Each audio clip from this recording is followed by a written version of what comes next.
So hello everyone दोस्तों, 1000 videos की series में आज हमारा 341 नंबर का वीडियो। एंड फ्रेंड्स, मैं हूं गौरव कुमार, स्वागत करता हूं आप सभी का इस नए वीडियो में। सो फ्रेंड्स, आई होप आप लोग अपनी फुल स्पीड के साथ में लाइफ को एंजॉय कर रहे होंगे। इसी होप के साथ में चलिए शुरू करते हैं आज का video. So first of all तो आप लोगों को एक नोटिफिकेशन में दे दूं वर्बली कि यहाँ पे हम जिस चैप्टर को डिस्कस करने वाले हैं यानी कि मैट्रिक्स अलजेब्रा, उसके रिगार्डिंग ऑलरेडी हमने 100 का अप्रोक्स वीडियोस डाल दी है, जिसकी प्लेलिस्ट आप इस टाइम टैब से क्लिक करके भी एक्सेस कर सकते हो। मेरा विश्वास है कि आपके इस चैप्टर से रिलेटेड जितने भी डाउट्स है वो सब क्लियर हो जाएंगे। सो चलिए शुरू करते हैं आज का वीडियो। सो फ्रेंड्स, देखिएगा आज का मेरा जो क्वेश्चन है वो क्या बोलता है, find the rank of the following matrix. जहां पे मेरे पास में 4x4 की एक स्क्वायर मैट्रिक्स गिवन है। स्क्वायर मैट्रिक्स पता ही होगा, m cross n, m is equals to n, number of rows is equals to number of columns. ठीक है, तो यहाँ पे 4 रोज है, 4 कॉलम्स है। इट मीन्स यहाँ पे हमारे पास में फोर्थ ऑर्डर की एक स्क्वायर मैट्रिक्स है। ओके, सो यहाँ पे फर्स्ट ऑफ ऑल तो अगर मैं रैंक की बात करता हूं तो यहां पे रैंक ऑफ मैट्रिक्स की आखिरकार डेफिनेशन क्या होती है और इसकी एब्सोल्यूट क्लैरिटी के लिए अगर आपको जाना है डेप्थ में तो यहां पे मैं आपको सजेस्ट करूंगा कि हमारे पास में जो 121 नंबर की वीडियो थी इस 1000 वीडियोस की सीरीज में, जो इस टाइम आप टैब से देख सकते हैं, वहां से एक्सेस कर सकते हो उस वीडियो को। सो चलिए शुरू करते हैं इस वीडियो को, जहां पे मैं इसके दो मेथड्स की बात करने वाला हूं। यहां पे मैंने ऑलरेडी 4x4 की मैट्रिक्स ली है, ये बताने के लिए कि अगर डिफिकल्ट से डिफिकल्ट कोई क्वेश्चन आएगा तो वो इससे रिलेटेड 4x4 की मैट्रिक्स से ही आएगा। तो अगर ये आपको सॉल्व हो जाता है, इट मीन्स आपके हर क्वेश्चन इससे सॉल्व होने की फुल्ली गारंटी है। ओके, तो देखो यहाँ पे इसके पॉसिबल जो मेथड्स है वो दो होंगे, जिसके सिग्निफिकेंस अलग अलग है। अगर आप गेट एस्पिरेंट है या फिर अगर आप कॉलेज लेवल पर ही है, सेमेस्टर्स के लिए प्रिपेयर कर रहे हैं, तो उन दोनों की अलग अलग सिग्निफिकेंस है, जिनको लेकर भी मैं आगे आपको इन्फॉर्मेशन दूंगा। तो देखिए, फर्स्ट हमारा जो मेथड होगा वो होगा by row elementary operations, and second जो होगा वो होगा by determinant method. Okay, so first of all में जो हमारा फर्स्ट मेथड है रॉ एलिमेंट्री ऑपरेशन, उसको परफॉर्म करके यहाँ पे हम किस तरह से फोर्थ ऑर्डर की मैट्रिक्स की रैंक डिटरमाइन कर सकते हैं उस पर बात करेंगे। ओके, सो देखिएगा, बाय रॉ एलिमेंट्री ऑपरेशन में अगर बात करूं तो आपको पहली चीज जो जाननी चाहिए वो तो ये कि यहाँ पे हमारे पास में रैंक होती क्या है। ओके, सो रैंक के लिए अगर मैं बोलूं, यहाँ पे रैंक को हम डिनोट करते हैं रो। अगर ए मैट्रिक्स की बात है तो row of A. Okay, so rank of A, row of A हमारे पास होती है number of non zero rows in row echelon form. यहाँ पे number of non zero rows की बात हो रही है एंड रो एक्लॉन फॉर्म की बात हो रही है। तो फिलहाल के लिए रो एक्लॉन फॉर्म को मैं पेंडिंग रखता हूं and number of non zero रोज पर हम फोकस करेंगे। ओके, तो यहाँ पे हम बात करते हैं नंबर ऑफ नॉन जीरो रोज में किस तरह से कन्वर्ट करते हैं, जहां पे हमारे पास में ऑलरेडी जो क्वेश्चन गिवन है उससे हम किस तरह से इनिशिएट कर सकते हैं स्टेप बाय स्टेप। ओके, तो देखिएगा मेरे पास में ए, हमारे पास में मैट्रिक्स गिवन है। यहाँ पे फर्स्ट स्टेप जो होने वाला होगा वो होगा हर क्वेश्चन में try to reduce into zero by using one of leading term of row. कहने का मतलब क्या है वो यहाँ पे कि हमें हर रो के लीडिंग टर्म को जीरो में कन्वर्ट करने का ट्राई करना है by the help of one. अब यहाँ पे जो वन है वो भी ऑलरेडी किसी ना किसी एक रो का लीडिंग टर्म ही होगा। ठीक है, बट यहाँ पे जो सबसे मेन चीज ध्यान रखने की बात है वो ये कि हमारे पास में वन जो है, पहली बात तो हो किसी भी रो का सकता है, बट हम जो सिंप्लीफिकेशन है जिससे इजीली अंडरस्टैंडेबल हो जाए, रो एलिमेंट्री ऑपरेशंस हमारे परफॉर्म हो जाए, उसके लिए हम ट्राई करेंगे कि वो जो हमारी रो है जिसका एलिमेंट्री, जिसका जो लीडिंग टर्म है वो वन है, उसको हम फर्स्ट रो में रखेंगे। ओके, तो देखो यहाँ पे इसी के लिए हमारे पास में देखो रो वन जो है उसमें जीरो है, बट यहाँ पे 2 एंड 4 में हमारे पास में 1 1 है। इट मींस मैं चाहूँ तो 2 को भी 1 की जगह रिप्लेस कर सकता हूँ, चाहूँ तो 4th को भी हमारे पास में 1 से रिप्लेस कर सकता हूँ। तो यहाँ पे मैंने R4 को R1 से रिप्लेस कर लिया है, आप चाहे तो R2 को कर लीजिए, वही होगा रिजल्ट, कुछ नहीं चेंजेस आएगा। ठीक है, तो देखो यहाँ पे R4 से R1 को मैंने रिप्लेस कर लिया है, तो मेरे पास में ये जो R4 थी वो मेरे R1 की जगह पे आ गई है। तो देखो क्या कहा था मैंने, यहाँ पे हमारे पास में 1 की हेल्प से हमारे पास में जो अदर रोज है उनके लीडिंग टर्म्स की एंट्रीज को जो कि नॉन जीरो है उनको जीरो में कन्वर्ट करना है। ओके, तो यहाँ पे मेरे को क्या करना है, हमारे पास में जो R2 है उसमें तो ऑलरेडी 1 है, तो मैं क्या करूंगा, R2 में हमें फर्स्ट ऑफ ऑल फोकस रहना चाहिए कि लीडिंग टर्म को हमें जीरो बनाना है। जो ऑलरेडी जीरो है उस पर्टिकुलर रो का जिसमें हम परफॉर्म करने वाले हैं एलिमेंट्री ऑपरेशंस, अगर वो जीरो है और नॉन जीरो में कन्वर्ट हो जाता है, उस पर फोकस फिलहाल के लिए नहीं करना है। आपको ट्राई करना है कि केवल लीडिंग टर्म को हम जीरो बनाने पर फोकस करें। ठीक है, तो यहाँ पे मैंने क्या किया है, R2 में परफॉर्म किया है ऑपरेशन R2 माइनस में R1, यानी कि 1 - 1 0। एंड अगेन जो मैंने बात कही थी कि 0 - 1 हो गया, उस पर हमें फोकस अभी नहीं करना है, एज इट इज 1 माइनस में माइनस का 2 यानी कि 3 हो गया। एंड यहाँ पे भी ऑलरेडी 1 ही रहेगा यहाँ तो, क्योंकि 0 है तो वो इसको इम्पैक्ट नहीं डाल सकता। ओके, तो देखो यहाँ पे R2 में तो हमने लगा दिया एंड R4 में ऑलरेडी मेरे पास में 0 है। R3 की अगर मैं बात करूँ तो यहाँ पे R3 में मेरे पास में 3 है। अब 3 को 1 की हेल्प से 0 में कन्वर्ट करना है तो मुझे R1 को मल्टीप्लाई करना पड़ेगा 3 से। ओके, तो यहाँ पे अगर मैं R3 में परफॉर्म करता हूँ रो एलिमेंट्री ऑपरेशन तो R3 में लगाऊंगा R3 माइनस में 3 टाइम्स ऑफ R1। ओके, जिससे कि मेरे पास में ये 0 में कन्वर्ट हो जाएगा एंड अदर जो एलिमेंट्स है वो भी एज इट इज परफॉर्म कर लिए जाएंगे। अब यहाँ पे जो क्वेश्चन उठता है वो ये कि अगर हमारे पास में 1 नहीं था, 1 नहीं होता किसी भी रो का लीडिंग टर्म, तब हम किस तरह से 1 में कन्वर्ट करते। तो सिंपली मेरा आप लोगों को ये समाधान रहेगा कि किसी भी रो के अंदर, जैसे मान के चलिए फॉर एग्जांपल अगर लीडिंग टर्म 2 है एंड आगे चल के हमारे पास में 4, 6 या फिर 8 या फिर 2 के मल्टीपल में है जो भी है, तो हम उसको 2 से डिवाइड करके पूरी रो को एंड देन लीडिंग टर्म को 1 में कन्वर्ट कर लेंगे। और इसी तरह से आपके पास में ऑप्शंस हो सकते हैं कि उस पूरी रो के अंदर कोई सा भी टर्म जिसमें हमारे पास में ऑप्शन सी अवेलेबल हो कि डिवाइड करके उसको 1 में कन्वर्ट करना चाहे, उस की चीज की तरफ आप परफॉर्म करना स्टार्ट कर सकते हो। ओके, तो यहाँ पे देखिएगा मैंने क्या किया है। अब फर्स्ट ऑफ ऑल हमारे पास में लीडिंग टर्म्स सारे 0 में कन्वर्ट हो चुके हैं। अब हमें क्या करना है, हमारे पास में जो R4 है, देखो यहाँ पे R4 के आप एलिमेंट्स को ध्यान से देखेंगे एंड R2 के एलिमेंट्स को ध्यान से देखेंगे तो यहाँ पे 1 है, यहाँ -1 है, यहाँ पे -3 है, यहाँ पे 3 है, एज इट इज यहाँ पे 1 है तो यहाँ पे -1 है। तो अगर मैं R4 में कंप्लीट रो को 0 करने के टारगेट में रहूं तो यहाँ पे R4 को अगर R2 के साथ में सम कर दिया जाए तो मेरे पास में ये कंप्लीटली 0 में कन्वर्ट हो जाएगा, जो कि मैंने यहाँ पे परफॉर्म किया भी है। देख लीजिएगा यहाँ पे मेरा जो कंप्लीट रो है वो 0 में कन्वर्ट हो गया है। एज इट इज यहाँ पे देखो -2 है, यहाँ -1 है, यहाँ 6 है, यहाँ 3 है, यहाँ 2 है, यहाँ पे 1 है, यानी कि जस्ट इसका 2 टाइम्स है यहाँ पे भी। तो यहाँ पे मैंने R3 में ये जो ऑपरेशन परफॉर्म किया है उसमें R3 में R3 माइनस में 2 टाइम्स ऑफ R2 लगा दिया, जिससे कि मेरा कंप्लीटली ये जो रो है ये 0 में कन्वर्ट हो चुका है। अब यहाँ पे एक चीज और जो कि बेसिक्स है बट मैं यहाँ पे मेंशन करना जरूरी समझता हूँ कि यहाँ पे रो एलिमेंट्री ऑपरेशंस को हम किस तरह से लिखते हैं, ये चीज की भी आपको एब्सोल्यूट क्लैरिटी होनी चाहिए कि अगर मैं R4 में लगा रहा हूँ कोई भी ऑपरेशन तो मैं R4 को first of all first position पे रखूंगा। यानी कि जैसे कि R3 में लगाया तो R3 को पहले रखा है, ऐसा नहीं लिखेंगे कि R3 में लगा रहे हैं तो माइनस का 2R2 प्लस में R3 लिख दिया। लिखने का तरीका हमेशा यही होगा कि R3 में लगा रहे हैं तो R3 को पहले लिखना है, एज इट इज R4 में लगाया तो R4 को पहले लिखना है, एज इट इज R3 में लगाया तो R3 को पहले लिखना है। इसी तरह से यहाँ पे भी सेम चीज आप अप्लाई कर सकते हो।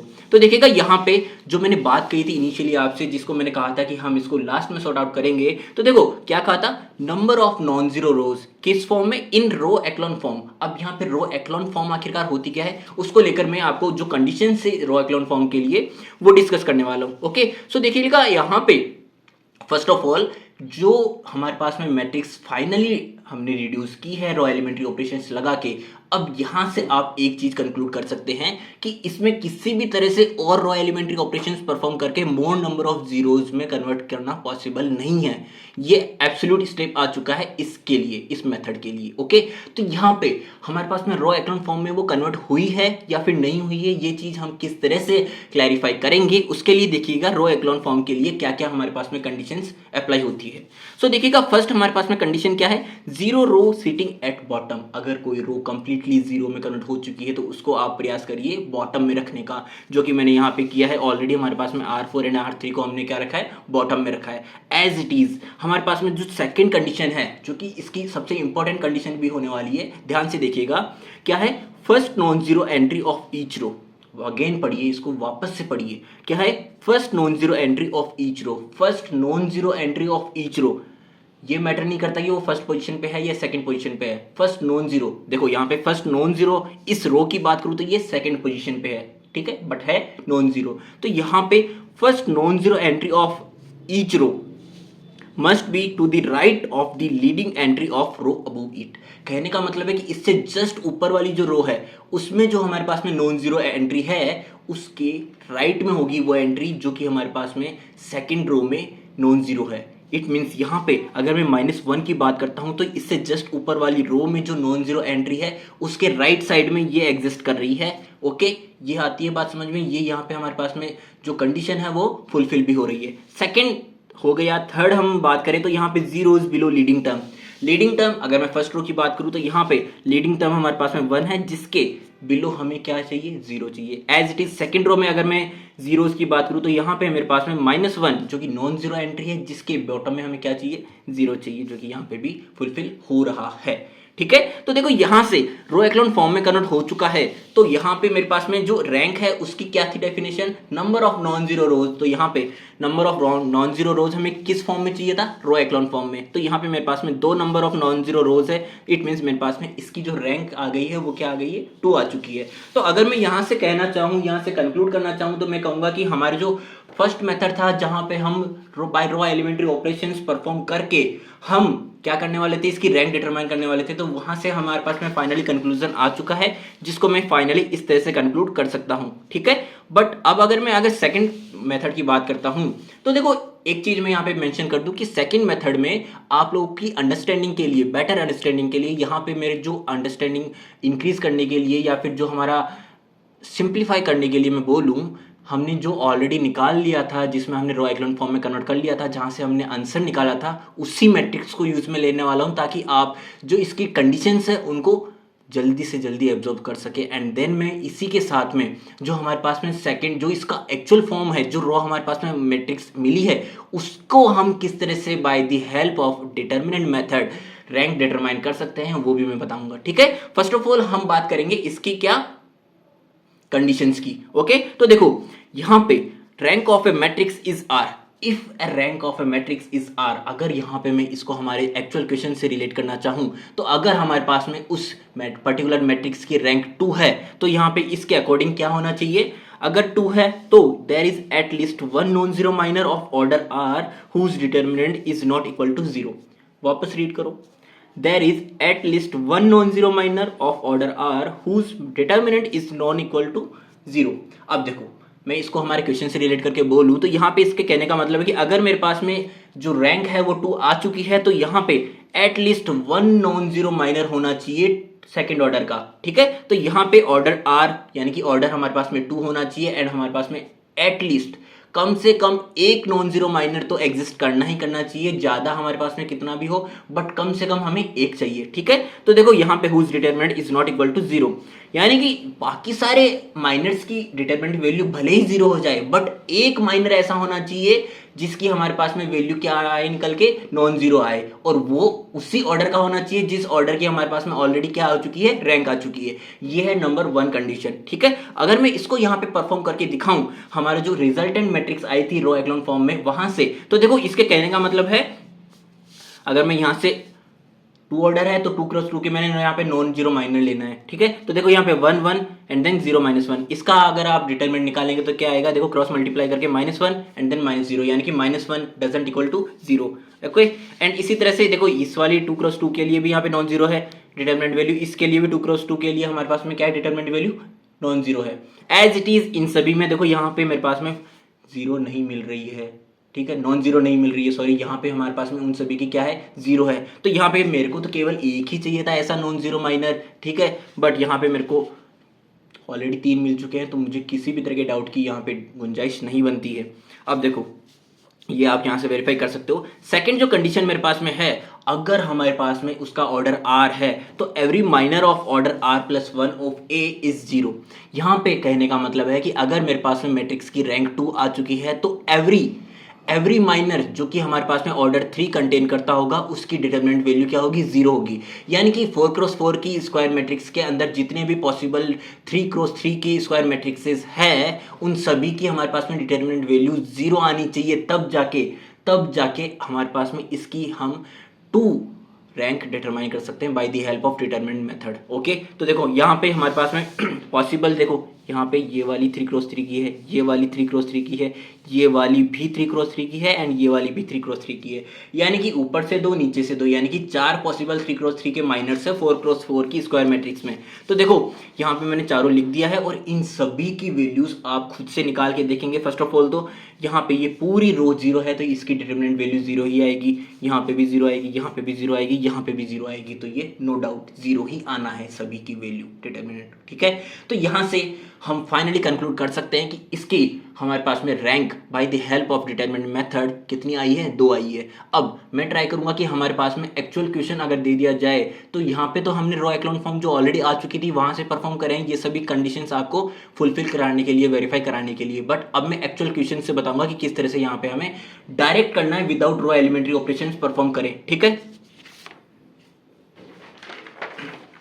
देखिएगा फर्स्ट ऑफ ऑल मैंने क्या किया है, हमारा जो मैट्रिक्स गिवन है वो लिख लिया है। सेकंड चीज यहाँ पे हम मुझे क्या करना है, इसकी डिटर्मिनेंट वैल्यू फाइंड आउट करनी है। डिटर्मिनेंट वैल्यू फाइंड आउट क्यों कर रहा हूं मैं, अगर यहाँ पे 4x4 की डिटर्मिनेंट वैल्यू 0 आ जाती है इट मीन्स r+1 ऑर्डर की जितने भी पॉसिबल हमारे पास डिटरमिनेंट वैल्यूज हो सकती थी वो सभी क्या आती, 0, अगर उसका ऑर्डर क्या होता r।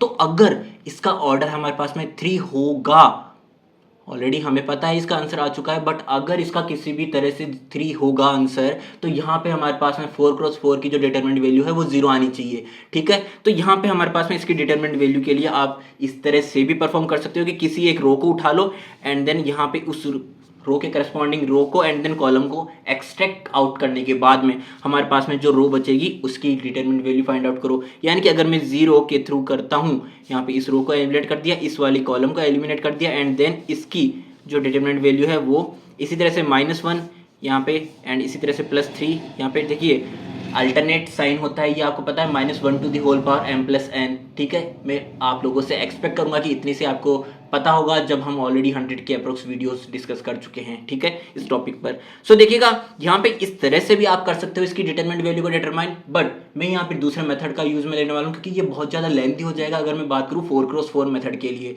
4x4 ऑर्डर के लिए। देखो यहाँ पे मैं सिंपली ये मेथड आपको इंट्रोड्यूस कराना चाहूँगा कि मेरे पास में अगर 4x4 मेथड की है, 4x4 ऑर्डर की है मैट्रिक्स, तो यहाँ पे मैं क्या करूँगा, ये देखिए मैंने यहाँ पे 4x4 के लिए जितने भी एलिमेंट्स थे उन सभी को लिख दिया। अब अगर ऑर्डर मेरे पास 4 है तो यहाँ पे 3 जो कॉलम्स है स्टार्टिंग से, first column, second column, 3 column को हमें एज इट इज लिख देना है आगे उसकी। ठीक है, एंड देन यहाँ पे क्लोज कर देंगे। अब क्या करना है, देखो ये चीज जैसे कि मैंने कहा कि हमारे पास 4x4 है तो यहाँ पे मैंने 3 कॉलम्स को यहाँ पे रखा है। अगर ये 3x3 की है और उसमें आप सेम मेथड अप्लाई कर रहे हैं तो वहां पे आप क्या करेंगे, जो 2 इनिशियली कॉलम्स हैं उनको उनके जस्ट आगे लिख देंगे। ठीक है, तो इसी तरह से अब इसमें हमें आगे क्या करना है, यहाँ पे आपको एक क्रॉस चलाना है जो हमारा मेन डायगोनल है वहां से स्टार्ट करना है। ठीक है, तो देखो यहाँ से फर्स्ट हमने रो चलाया, second row, third row and then fourth row, इतना ही चल सकता है। ठीक है, तो यहाँ पे इन सभी का मल्टीप्लीकेशन 0, इन सभी का मल्टीप्लीकेशन प्लस, तो यहाँ पे 1 1 2 एंड देन 1 यानी कि प्लस का 2 एज इट इज, इन सभी का मल्टीप्लीकेशन यानी कि 3 मल्टीप्लाइड बाय -3 यानी कि माइनस का 9, तो यहाँ पे माइनस का 9 and as it is minus का 1 मल्टीप्लाइड बाय माइनस का 2 यानी कि प्लस का 2। तो यहाँ पे इन सभी का मल्टीप्लीकेशन का सम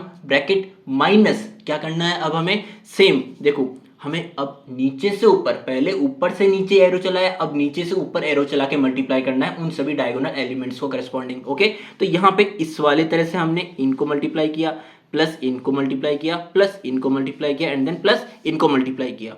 ठीक है, तो यानी कि अगर हम 4x4 में ये मेथड अप्लाई कर रहे हैं तो यहाँ पे 4 वैल्यूज इनिशियली मिलेगी एंड देन यहाँ पे आफ्टरवर्ड्स भी 4 वैल्यू हमें मिलेगी। बट ध्यान जो रखना है वो क्या रखना है, यहाँ पे हमें इनिशियली 3 कॉलम्स को आगे पुट डाउन रख देना है। ठीक है, अब देखो यहाँ पे इन सभी को आप सम को आप परफॉर्म करेंगे तो मेरे पास में 0 आ जाएगा। अब जो चीज मैंने आपको बताई थी कि अगर इसका रैंक r होता है तो r+1 की पॉसिबल जितने भी माइनर्स है उनकी वैल्यू हमारे पास डिटरमिनेंट वैल्यू क्या होनी चाहिए, 0 होनी चाहिए। तो यहाँ पे अगर इसका आंसर 3 होना होगा तो 4+4 का हमारे पास में डिटरमिनेंट वैल्यू 0 होना चाहिए। ये थी कंडीशन 1 जो कि हमारे पास में ऑलरेडी आप देख रहे हो कि फुलफिल हो चुकी है। ठीक है, जो मैं ऑलरेडी आपको रीड आउट करके भी दिखा देता हूँ।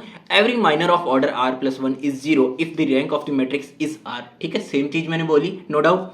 अब here 4x4 matrix determinant is equals to 0, it means we can say that 3+1 orders determinant is equals to 0। ठीक है, सेम चीज को हमने इस तरह से लिख के रखा है r+1 की फॉर्म में और कुछ नहीं। सो 3 is the rank, but second condition भी हमें यहाँ पे परफॉर्म करके देखना पड़ेगा कि क्या वो फुलफिल हो रही है कि नहीं। अब देखो at least 1 non zero minor of order r doesn't equal to 0, at least 1। तो यहाँ पे आप अगर ध्यान से चेक करेंगे ना तो यहाँ पे ऑलरेडी जितने भी पॉसिबल माइनर्स है 3x3 के, वो सारे क्या है, जीरो है। एक भी नॉन जीरो एंट्री मुझे यहाँ पे नहीं मिल रही है। ओके, तो ये सेम चीज आपको खुद से परफॉर्म करके देखनी है, मैं ये चीज आप पे छोड़ रहा हूँ। तो यहाँ पे अगर मेरे पास में ये कंडीशन फुलफिल नहीं हुई है, इट मीन्स मेरे पास में इसकी जो रैंक है वो 3 नहीं है। तो यहाँ पे पॉसिबिलिटी क्या है कि 2 हो सकती है। अब 2 अगर इसकी रैंक है तो 2+1 ऑर्डर के जितने भी पॉसिबल माइनर्स हैं उन सभी की हमारे पास में डिटरमिनेंट वैल्यू क्या होनी चाहिए, 0। यानी कि ऑलरेडी मैंने ये चीज बता दी है कि 3x3 के सारे माइनर्स जो है वो 0 है। यानी कि अगर मैं 2 इसकी जो रैंक है वो मान के चलता हूं तो 3x3 के ऑलरेडी सारे माइनर्स की वैल्यू, डिटरमिनेंट वैल्यू क्या है, 0 है, जो कि ऑलरेडी फुलफिल हो चुकी है। सेकेंड कंडीशन क्या थी कि अगर इसकी रैंक 2 है तो 2x2 के एटलीस्ट कम से कम एक हमें नॉन जीरो माइनर तो चाहिए ही चाहिए। तो यहाँ पे कम से कम एक नॉन जीरो माइनर की अगर मैं बात करूँ तो ये हमारे पास में एक्चुअल रो थी। अब देखो ये हमारे पास एक्चुअल मैट्रिक्स थी। अब देखो इसमें अगर मैं देखूँ इस वाले 2x2 ऑर्डर के माइनर की, तो यहाँ पे 1 multiply by 1 1 and then minus में 0, यानी कि ये 1 आ रहा है। अब केवल एक चाहिए था मुझे non zero minor, at least 1 non zero minor चाहिए था, और बाकी सारे भले ही 0 हो, बट यहाँ पे 0 नहीं है। मुझे पता है कुछ और आपको नॉन जीरो माइनर्स मिलेंगे 2x2 के, बट हमारे पास में कंडीशन जो थी वो तो फुलफिल हो गई है कि हमें केवल एक माइनर चाहिए था नॉन जीरो। किस ऑर्डर का, 2x2 ऑर्डर का। किस कंडीशन में, अगर इसकी रैंक क्या है, 2 है तब। ठीक है, तो ऐसी कंडीशन में मैं यहाँ पे क्या कहूँगा कि हमारे पास में कह सकते हैं ये हैंस प्रूव हो चुका है कि इसकी रैंक क्या आ चुकी है, 2 आ चुकी है। तो all the other possible matrices of 3x3 order also of 0 determinant value, it means row of A doesn't equal to 3 and row of A less than 3 ही होगी, जो कि मैंने ऑलरेडी आपको कंक्लूड करके बताया कि क्या होगी, मेरे पास में 2 होगी। सो दोस्तों फाइनली ये हमारे पास में आंसर आ चुका है, और मैंने दोनों मेथड से एज वेल एज आपको बता दिया है। और आपको अगर इनकी सिग्निफिकेंस बताऊं तो देखो, अगर आप गेट एस्पिरेंट हो तो मैं कहूंगा कि 3x3 ऑर्डर की तक ही वहां पे पूछे जाने की संभावनाएं रहती है। तो जहां पे आप डायरेक्टली डिटरमिनेंट वैल्यू वाला मेथड अप्लाई करके ट्राई कर सकते हो, क्योंकि वहां पे आप रो एलिमेंट्री ऑपरेशंस परफॉर्म करेंगे तो वो थोड़ा सा ज़्यादा कॉम्प्लिकेटेड हो जाएगा, ज़्यादा लेंदी हो जाएगा। इस कारण से मैं आपको यही सजेस्ट करूंगा कि आप ये जो मैंने डिटरमिनेंट निकालने का मेथड बताया क्रॉस वाला, इसमें आप फ्लुएंसी हासिल करिए, ताकि आपको डिटरमिनेंट निकालने में उस टाइम पे ज़्यादा डिफिकल्टी, ज़्यादा लेंदी प्रोसेस ना लगे, और साथ ही साथ आपको एक्यूरेसी पे भी काम करना है, क्योंकि यहाँ पे हमारे पास में भले ही प्लस माइनस ही परफॉर्म करना है, बट वहाँ पर भी बहुत ज़्यादा मिस्टेक्स के हमारे पास में पॉसिबिलिटी रहती है। तो उसको आपको माइंड में रखना है। माइंड में रखते हुए एक्यूरेसी पे काम करते हुए आपको क्या लगाना है, अगर आप गेट एस्पिरेंट हो तो डिटरमिनेंट मेथड, और अगर आप सेमेस्टर्स के लिए प्रिपेयर कर रहे हो तो वहाँ पे मैं कहूँगा कि स्टेप्स के नंबर मिलते हैं फाइनली, तो वहाँ पे आप जाइए रो एलिमेंट्री ऑपरेशंस के थ्रू। ठीक है, सो दोस्तों ये था हमारा आज का वीडियो। अगर आपको क्वेश्चन समझ में आया हो तो जरूर से चैनल सब्सक्राइब करिएगा, अपने बैच के साथ में शेयर करिएगा। आई होप आप लोगों को इससे रिलेटेड जितने भी डाउट्स हैं वो सब इस प्लेलिस्ट से सॉल्व हो जाए। इसी विशेष के साथ में हम मिलते हैं हमारे नेक्स्ट वीडियो में, तब तक के लिए अपना ध्यान रखिएगा।